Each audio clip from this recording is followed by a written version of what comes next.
আসসালামু আলাইকুম। Blog with Mimi and আবি চ্যানেলে আপনাদের স্বাগত।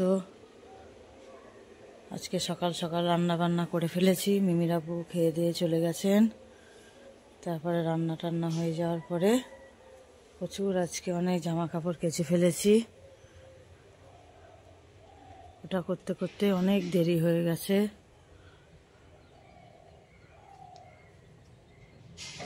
এদিকে প্রচুর আজকে বাজার থেকে অনেক কিছু এনেছিলেন বলে একটু দেরি হলো। আর এখনো শাকটা বাছা হয়নি। এই শাকটা বাছতে তো অনেক দেরি লাগবে। শাকটা বাছতে হবে।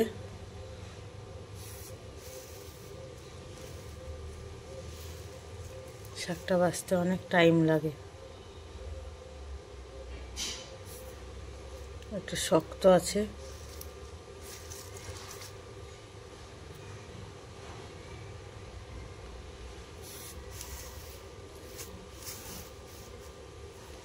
ভাবছি এখন বাজবো না, একটু পরেই বাজবো, কারণ অনেকটা দুপুর হয়ে গেছে।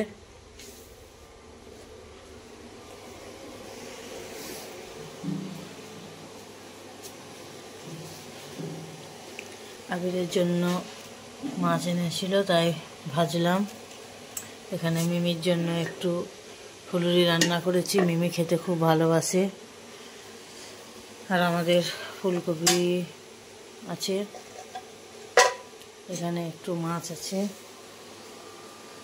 এগুলো সব শাকগুলো বেছে নিলাম, একদম পলিথিনে ভরে নিলাম। বাছা হয়ে গেছে। শাক বাছতে অনেক টাইম লেগে যায়। এবার আমি ফ্রিজে ভরে রেখে দেবো, কালকে করব। কারণ আজকে শাক বেছে রান্না করা সম্ভব নয়। মাছ ছিল, অনেক কাপড় কাচা, আর আমার তো রান্না প্রায় হয়ে গেছিলো। তো এখানে ফ্রিজে ভরে রেখে দেবো।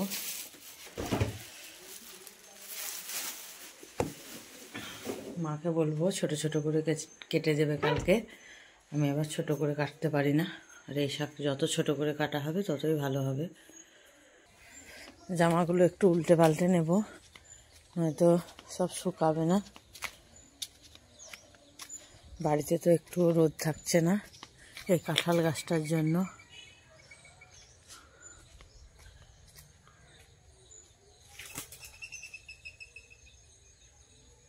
এবার কাঁঠাল এসছে, এবার খড়গুলো খুলে দেবো কাঁঠাল গাছের। সবাই বলছে নাকি খড় বাঁধলে থাকবে, তো গত বছর বেঁধেছিলাম, ছিল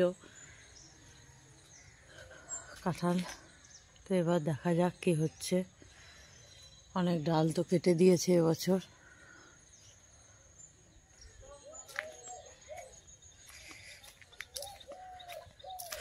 কাপড়গুলো উল্টে পাল্টে নিই। এখানে আমি বসি প্রতিদিন আবিরকে নিয়ে, তার জন্য মা একদম পরিষ্কার করে দিয়েছেন।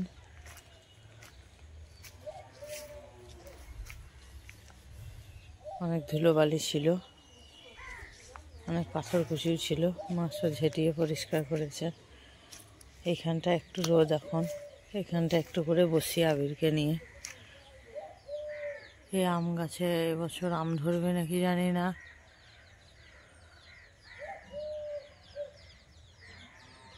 4 বছর হয়ে 5 বছর মনে হয় হলো গাছটার বয়স, এখনো আম দিল না গাছটাতে। একটু রোদ তো চলে গেল। এবার আবিরকে নিয়ে একটু খেলছি। আবিরে আমাদের কুক দিয়া দিয়ে খেলছি। কুক, ও মিমিকে দেখে এরকম করছে। এখন মিমির কাছে যাবে। আবির কুক,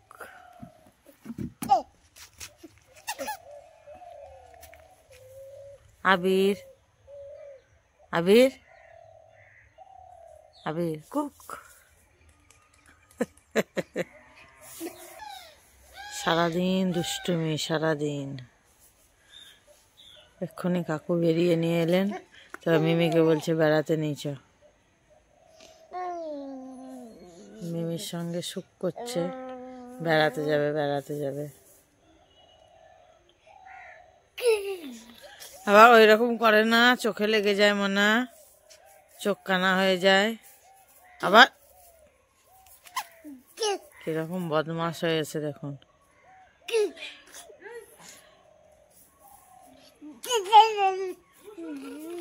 মিমি আবিরকে বেড়াতে নিয়ে চলে গেল, বললো একটু ঘুরিয়ে নিয়ে আসি, তো নিয়ে গেল, একটু ঘুরিয়ে নিয়ে আসুক। মেয়েকে বললাম রাত্রে খিচুড়ি খাবি না পরোটা খাবি, তো মেয়ে বলছে আলু পরোটা খাবো মা। না ঠিক আছে, কোনো অসুবিধে নেই, আলু পরোটা করে দেব।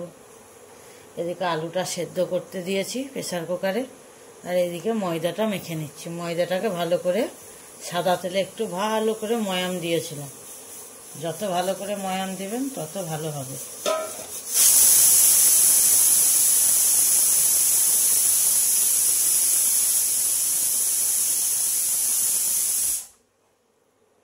এদিকে হুইসেল দিতে নিয়ে গেছে,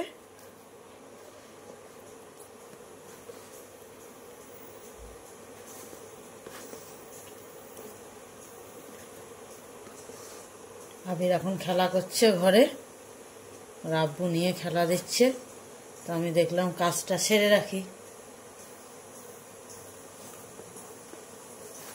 আর একটু গরম পানিতে আটাটা মেখে নিচ্ছি যাতে ভালো হয়। আমার ময়দা মাখাটা প্রায় কমপ্লিটই হয়ে গেল। একটু করে সাদা তেল হাতে নিচ্ছি আর একটু করে মাখছি। এইরকম করে মাখলে খুব ভালো হয়। আমি ময়াম তো দিয়েছিলাম, আবার সাদা তেল দিয়েও মাখছি। আবার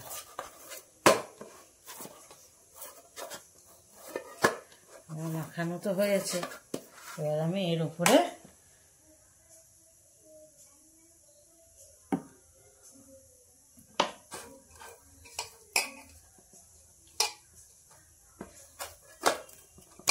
সাদা তেলটা দিয়ে দেব, যেন ওপরটা ড্রাই না হয়ে যায়।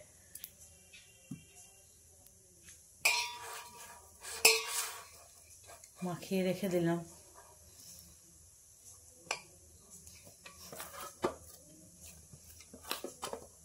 আমি চারিদিকে তেলটা লাগিয়ে নিলাম।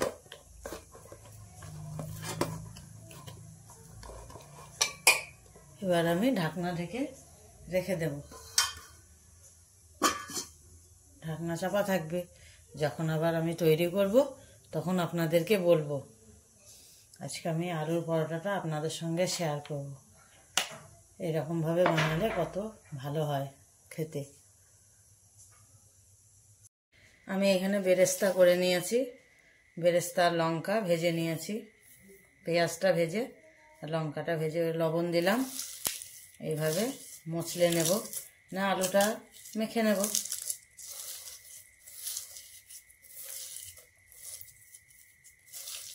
একটু তেল দিয়েছি, ধনে পাতা কুচি দিয়েছি, ভালো লাগবে এরকমভাবে। নতুন আলু তো অনেকক্ষণ সেদ্ধ করা হলো, তাই শক্ত হয়ে গেছে।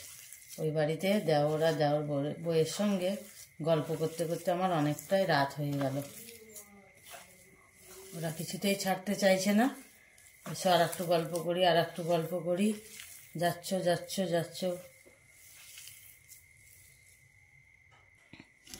এইভাবে ডো করে নিয়েছি সবগুলো। এবার এইভাবে বাটির মতো করে নিলাম, একটা আলুর বল ভরে দিলাম। এইভাবে মুখটাকে সিল করে নেব, খুবই সহজ।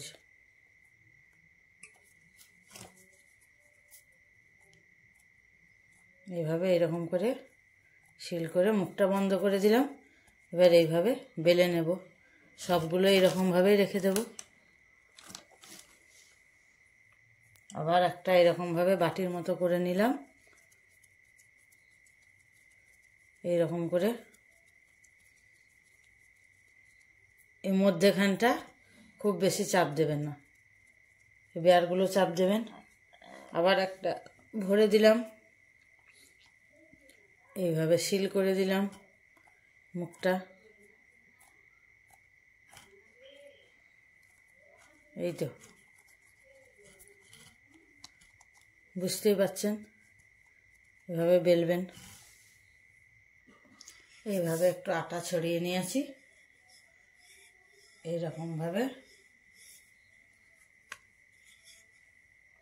আপনারা চাইলে ময়দা দিয়েও করতে পারেন, আমি এটা আটা দিয়ে করছি, গমের আটা। আলতোভাবে বেলতে হবে যাতে পুরটা বেরিয়ে না আসে। একটু একটু বেরিয়েও যায়, তাতে কোনো ক্ষতি নেই।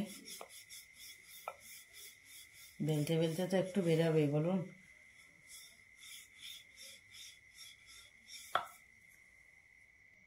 এই দেখেন পুরোটা বেরিয়ে নিয়েছি, একটুও বেরিয়ে যায়নি পুরটা, তাই না? কত সুন্দর হলো দেখুন, আমি কাছ থেকে দেখাচ্ছি। এইভাবে বেলে নিতে হবে, সবগুলো বেলে নিতে। আমি এখানে একটা ননস্টিকের চাটু বসিয়ে নিয়েছি, চাটুটা গরম হয়ে গেছে। এবার পরোটাটা দিয়ে দিলাম,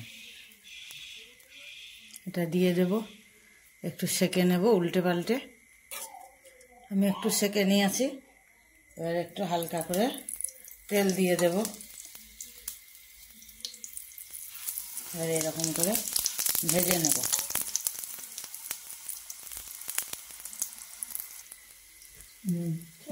কতটা ফুলকো হচ্ছে দেখুন। এভাবে তৈরি করবেন, আপনাদেরও এরকমভাবে ফুলবে, একদম ফুটবলের মতো।